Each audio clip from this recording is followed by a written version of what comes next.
What's going on, everybody? Welcome to another episode of Form Friday. It's a little bit late. We got two very busy, very important men in the punting world here today, so it's hard to get everything all orchestrated, but we're here with none other than my personal coach, a man that you've probably heard me speak of before on this channel, Mr. Aaron Perez. Everybody give Aaron a round of applause. I'll edit in some round of applause here. I'll do something to make sure it sounds good. To self-introduct a little bit.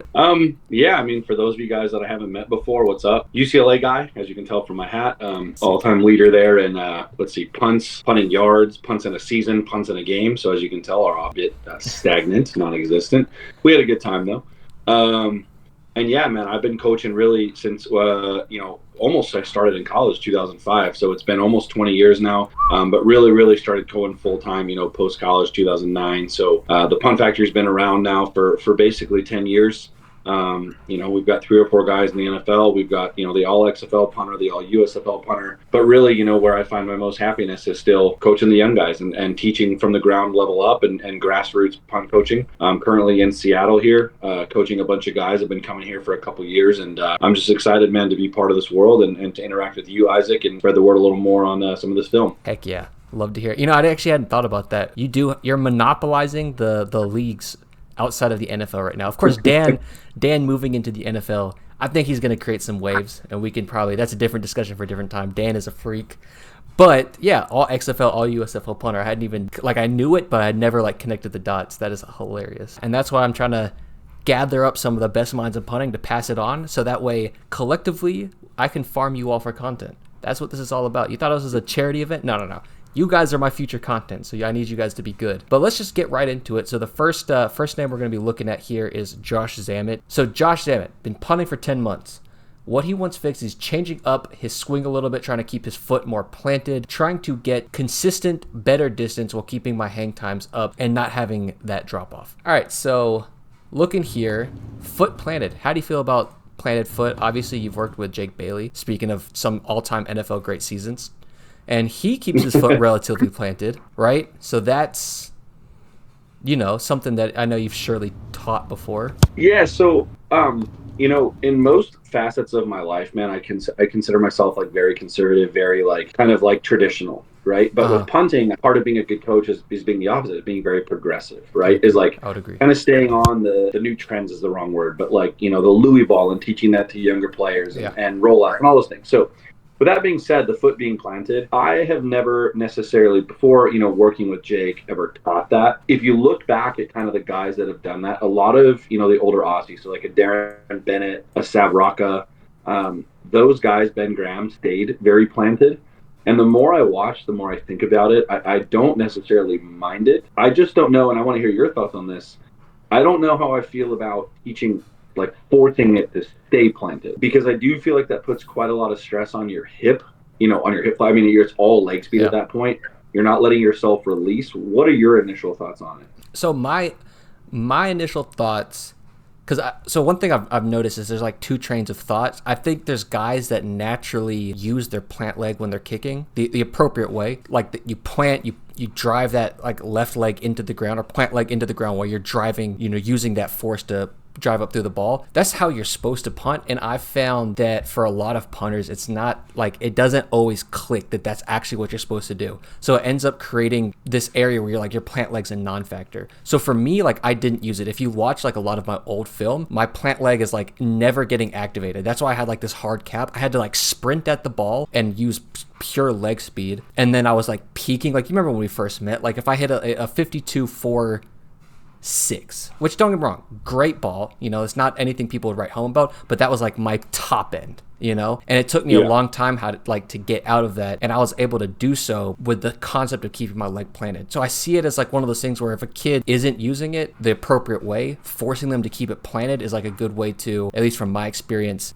help them understand what their plant is supposed to do with their swing. But if a kid is already he looks like he's using it the right way, you can tell that he's using his glutes and he's driving his hip through the ball and doing everything he's supposed to be doing with his plant, then I would say let him come off of it. Let's take the training wheels off a little bit, and go crazy. But for a guy like myself, it was instrumental in learning how to use that properly, and it helped me take the top off. But then obviously if you try to do it for a guy like Camarda, if you just watch him punt, like he uses it correctly, but he also just explodes through it. Like if you try to keep his plant on the ground, he's probably going to knee himself in the face. It wouldn't be beneficial. So I don't know if that kind of makes sense. That's where my head's with it right now. Yeah, and I would say it's one of those things, like thinking about it, listening to you speak about it.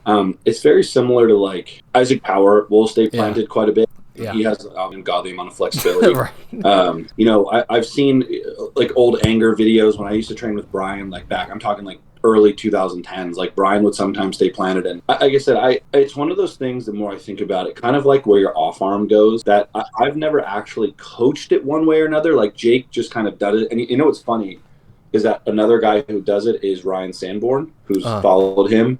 And they both came from the Pun Factory family, but then they had Coach Alomar up at Stanford, who's a legend, and they both do it. But it's one of those things where it's kind of like, I feel like if a player does it and it's working for them, I wouldn't tell them not to do it. Yeah.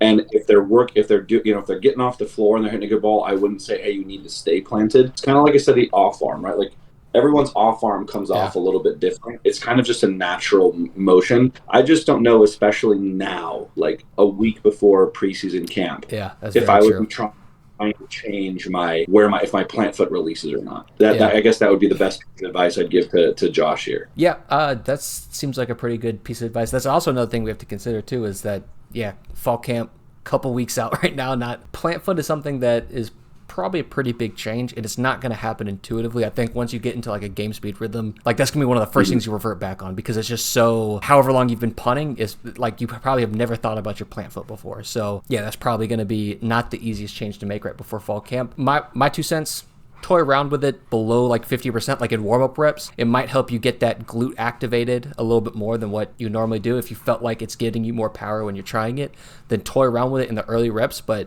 right now you should be focusing more on rhythm, handling the snap, right? Your high school guy, 4.5 star punter, handling the snap. Like that's kind of where your mind should start to shift here in the next couple weeks, is getting ready to go game time, because we don't need to be improving our A ball anymore. Now's the time when we got to be lifting our floor up on our C ball, turn our C balls into B balls. Would be my I would agree. And I think, and that's something that I think for all the guys that we're going to talk about, and just in general, punters to know, young punters, is the time to make major changes is far past us, right? Yeah, definitely.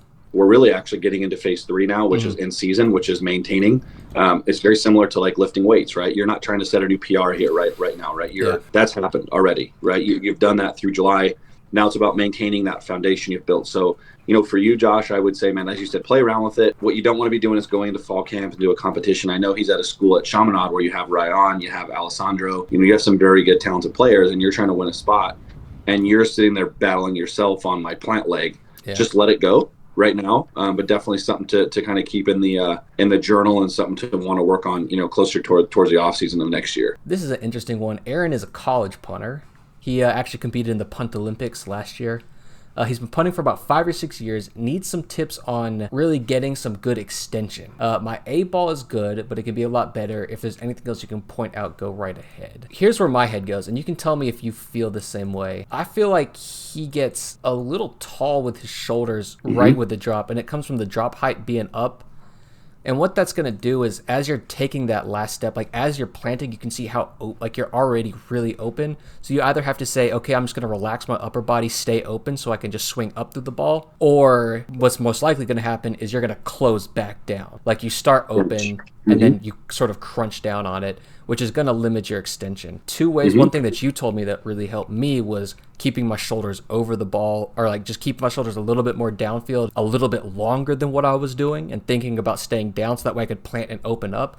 And that's how I recently got back into hitting, 5.3s, 5.4s, 5.5s again, because I could really get under that ball and explode through it. That's where my head immediately goes. I'm definitely all ears though. No, I would agree. So a couple of things I find interesting, right? Number one, you mentioned crunch. It drives me nuts when I see guys talk about like their shoulders being forward and associate that with crunching. Yeah. Crunching, that's the opposite, right? Shoulders coming forward. If you think about like, again, if we're setting up for like a hang cleaner, a power cleaner, a box jump, or a squat, your shoulders have to be in front of your hips, right? That's how you actually then get into hip extension from that hip flexion. Yeah. So if you look at Aaron's ball here, first of all, it's kind of like chicken or the egg. Why are the shoulders tall? Are they shoulders tall because the ball's high, or is the ball high because the shoulders tall? I believe that once that ball comes up above your middle ab, Yeah. your shoulders are going to follow it coming up, right? And I've told you about it a million times. So I think that drop height is causing his shoulders to get tall. You also look at with those 3 kind of longer steps, the train's really, really going down the track. So not only is he tall, but he's taking 3 longer steps, momentum's going downfield, and then all of a sudden he's trying to stop, plant, and explode up, right? Yeah. With a chest that's already tall. Right. So my first piece of advice would be, if you want a bigger A ball, bigger extension. Yeah. If you look at where his shoulders are when he takes his step with his right foot, it's actually really good. If you pause it there he's forward. Yeah. But then that ball continues to come up, his shoulders follow, and now he's basically, as you said, forced to crunch down on contact. Yeah. Which is limiting his extension. So if we can stop the ball at the middle ab, like Wadman does a really good job of that. Yeah. It's a ceiling stopped and he's able to stay over the top of it. There's where that extension is going to come through. And because your hips are now sitting back instead of under you, you're going to get more power, which is your getting that A ball higher. Yeah. Couldn't have said it better. I completely agree. So ultimately, I guess the 2 or 3 key takeaways here: lower the drop a little bit, and keep your shoulders a little bit more downfield, a hair longer. Or do you think that'll just be fixed with a slightly lower drop? I think that again, if we're talking about going into season, I think the cue, right? Because I think one thing we can do is give these boys cues. Like, what's the cue that you can take to remember? And it would just be keep the ball at the middle ab, right? Yeah. Keep the ball middle ab, middle ab, middle ab. And as you do that, the shoulders will naturally kind of stay over it more. And there you go. Yeah. And then, for me too, Aaron, this is just something that like I've been thinking about a lot recently is like, I want to think about my body being like almost a spring trap. So like if I plant and I feel my posterior chain, like my lower back and my glutes tight, then I know I can use that to like open up on the ball and really kind of like get that explosive fast twitch muscle. But if I plant like really wide and I feel myself getting really big and tall as I'm planting, I feel like I'm gonna crunch on it. And you can still hit a good ball. Like that's always gonna be like the weird spot where you're gonna be at. It's like you're a talented enough punter. You're always gonna hit a good ball, like an okay enough ball, but like it just depends on what you're really trying to do. So like feel that spring trap and then you just open up and just bang. That's, you know what I'm saying? Bang. Just right there. This is funny though, to your point earlier, you guys, I'm watching these film. No one's sending in a bad punt. You guys are all sending in bombs. I know it makes it so like, well, it doesn't make it so hard, but it makes it a little bit harder to correct because a big part of what your guys are going to be experiencing is most of the time it's not going to be like, oh, I just want to get my top end higher. Of course, you guys all think you want to get your top end higher, but like when you're only hitting your A ball 1 out of 10 times, that's the one that you're sending me. Well, let me see the 9 out of 10. I can give you a lot better criticism. I can give you a lot more useful critiques. Like, okay, but this is and also we're at the point too. Like, let me make sure that you guys understand this from my perspective, right? Like, if you hit the ball that this kid's hitting, Riley's hitting right now in the game, there's nothing wrong, dude. Yeah. I mean, at this point, if you're in a high school, again, Riley, I'm sorry if you're, in college, but if you're in high school and you hit this ball, what looks to be, 50 plus yards, I don't know, 4.4, 4.5. Yeah. Bro, we take that all day. I don't care where your steps went. I don't care what you did. I can tell you right now, you're saying trying to shorten and straighten your steps. For me, it's pretty simple here, right? That right foot, Isaac, as soon as he takes his first step, his steps out. Yeah, steps. I was looking at the same. But his line is middle, right? So as he steps right, in his mind and his brain, his left, he's still thinking, I'm putting straight. So the left foot kind of comes across, but then pulls back towards the middle of the field and he cuts at the ball. Right. But this is not, without having worked with Riley, this is one of those things where if this is your step pattern right now, going into camp, you almost have to leave it. What you don't want to be doing is going out with cones and shaving cream and drawing lines, trying to fix your footwork. I don't know, for me, like the first week of fall camp, right? Like, Because now it's just, I don't know. Especially when we're talking about, like, if you taking those steps is going to get you that ball, we're maybe from a schematic standpoint, we're not even moving that much off of our line. It's like almost something I wouldn't worry about at this point, like you said. But here's another thing that I've kind of been harping on a lot in these videos. What do you feel like, how are you feeling about the width of his feet? I've been seeing a lot of NFL guys really narrow feet. Like he's what is that, almost shoulder width. What do you think about narrowing it up some? 100%, and that's a very good call there, man. If you watch it closely, the reason his right foot goes out is because the first movement it makes is it comes back in to where it should have been, right? Or where it could have been. So that is a really good point, Riley, for you, is maybe bring those feet in a little bit. I I understand that a lot of guys do that because they feel like it gives them a base. It feels like it gives them like an athletic base. Yeah. But if that snapper puts it down the center and your feet are out there, you're like a goalkeeper. Like you're that's not natural, right? Your feet are going to have to kick back in, and then they're going to move out, which you're seeing. So really good call on that, man. I definitely work on just maybe the cue would be just narrow his feet a little bit in his stance. That's what I would say. It's like narrow it up. It might feel a little uncomfortable or unathletic at first, but like if you turn on NFL tape, like almost nobody nowadays is like past or even close to shoulder width. Everybody's super narrow because it makes your line so much better. So intuitively gets you that subtle, like if we're thinking about, because it's not like, it'd be different if you look like you're about to do a rollout or a hook style punt, but like you're barely off your line. So like if that can get you that extra 10% you need to turn the corner, there you go. That's what I would say is narrow them up a little bit, and that should 100% help with straightening them out. There's going to be a problem is if we're talking like directional left, directional right in games, because you're fading, and now you're going to kind of have to make up for that. But so I think the way, like the cue is the thing that you can work on now, Riley, at this given moment is just narrow the steps out. And I think that'll help a lot, especially with, any sort of directional ball. I would completely agree. All right, narrow the steps up, and then, you're hitting a good ball. If anybody, I'm here for the first time somebody actually sends in a miss hit. That's what I'm here for. So here's the first thing I'm even seeing. I've barely started playing it. I like paused it less than a second in, or I guess right at 3 in a millisecond. Do you feel like he drops really early? His release is super, like his plant leg is barely off the ground, and he's already releasing the ball. And I feel like anything he could have with problems with his swings is all of him just recovering from how early his drop is. So it's funny you mentioned that, and Brandon, this will be a good thing for you to see. We actually worked on that today quite a bit. Yeah. And I think a lot of guys do that just because there's a couple of reasons. I think just some guys have natural rhythm and timing. If you actually go back and watch really old film of me, I was an early dropper. I dropped the ball really early, and what it does is it makes the back end of the punt have to speed up so that you can go get underneath the ball. Yeah. Right? Like you don't get a full backswing. You don't get a full kind of like lock and load. But yeah, that was actually something we worked on today for him. And the other thing is just that little bit of step out to the right. You can kind of see it in his stance. It looks like the feet are already angled out that way.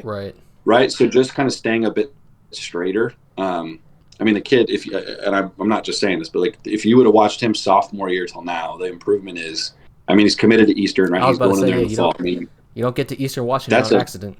No, man. But we're talking little things. Today we worked on just keeping his arm a bit more relaxed, keeping it in his wheelhouse, and then holding that ball for, a split second longer.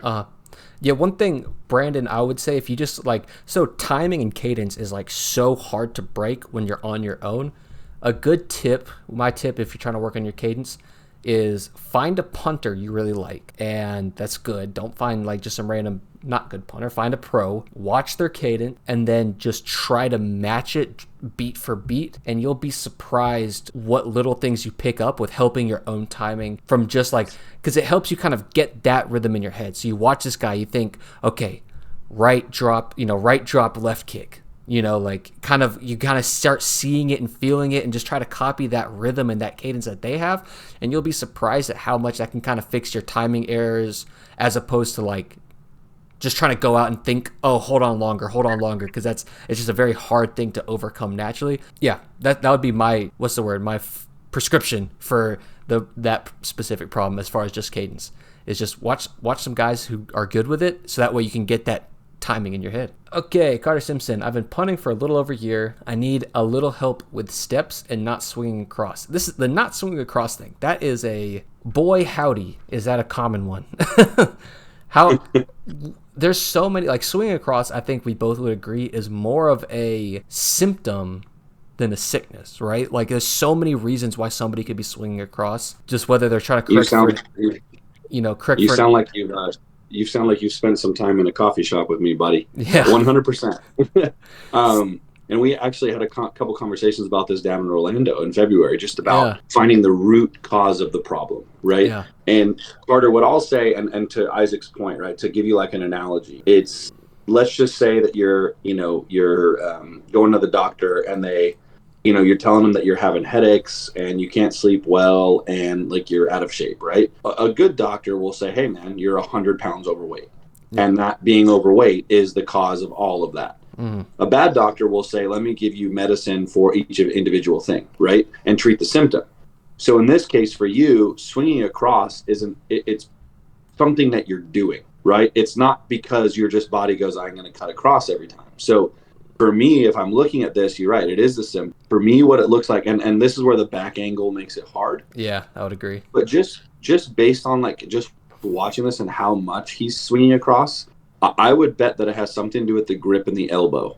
And it's tightening in, and that upper body, Carter, if you can't see that elbow's tightening in here somewhere in the grip, and it's here. And it's just when you drop it, you're essentially pinched off on the top side here, and it's just your swing has no choice other than to basically balance you out. And you can kind of tell based off the way the ball flies too. It doesn't turn, and it fades left. I mean, you could. I mean, maybe if you were drifting any more to the right, I would say it could be the footwork trying to bring you back central, but you're really not. Right. And no, his steps are super clean. I would say again, without seeing it from the front, it'd be something to do with the grip and the arm. Carter, I would be open to say, send me or Isaac a clip of you from the side and the front, and probably a lot easier to diagnose, what it is that's causing that. Yeah, there's like a lot of things going right. Yeah, the tightness of the elbow, and I see that the nose of that ball poking out there. So it could be just trying to correct on the drop. But there's a lot of good things going on. And I think this is our first actual miss hit of the day. That looks like a half turn, right?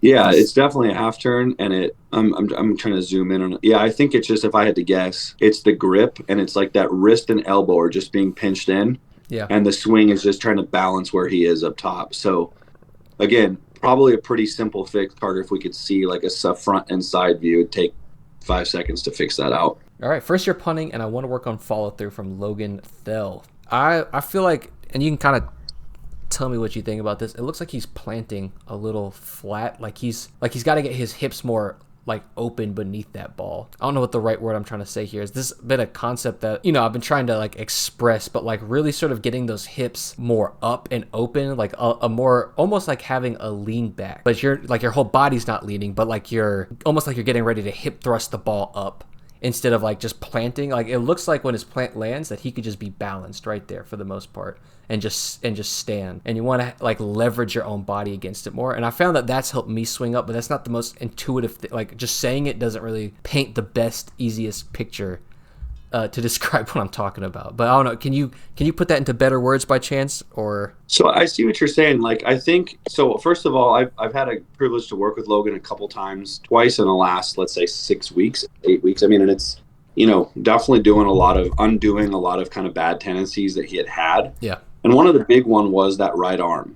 Right now, 2 things. So he had a tendency to pinch the elbow in, and he was also that arm was a bit extended.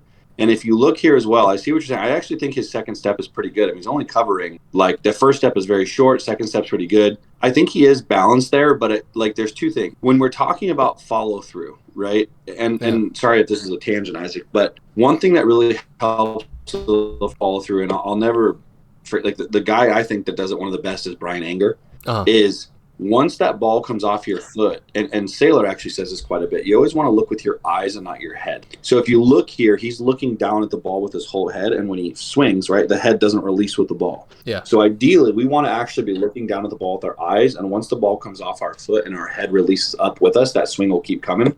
Yeah. But if you look here again, he's kind of like throwing everything down at the ball. Yeah. But yeah, the plant foot, it's balanced, but he's not, as you said, he's not using it. Yeah. It's kind of just there.